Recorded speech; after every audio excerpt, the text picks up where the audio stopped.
growing up, we always had a sense of being a part of a multi-generational farm here, and the history of our parents and our grandparents and our great-grandparents having spent their lives working on the farm and building it up. And we're the fourth generation on the farm, and we share a very strong connection with our past.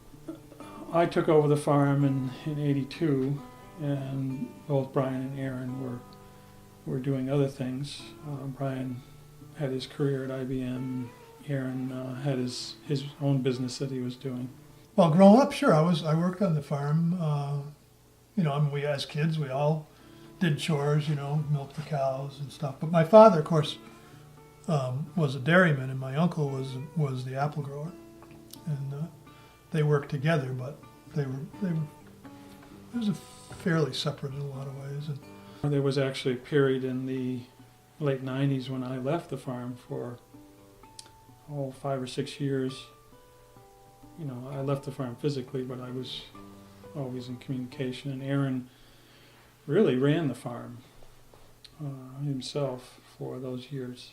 And so he had his own trial by fire. It was unbelievable how immersed I got in the whole thing, especially once we got into harvest. I mean, it's amazing to me how I could grow up on this farm and be involved in that stuff my whole life, practically, until I was into college, and not really know what was going on, being able to think up a project here and just go off and start doing it is wonderful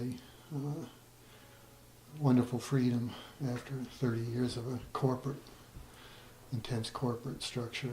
I think for me, the thing that really made the difference, really made it feel like it was something that I wanted to do, was the feeling of being part of something that was bigger than myself, Well, I was always interested in this concept of integrated pest management. The idea of that there are not just bad insects, but there are beneficial insects that will work for you and help you in controlling the pests in the orchard. And so the eco program was a step beyond that. And so, of course, we were interested in that. We were interested in pushing the envelope.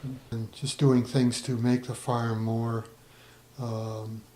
independent and self-sustainable for the long term, like producing our own electricity seemed like something that was really important to do for the long-term survival of the business, the farm. I don't know what it is.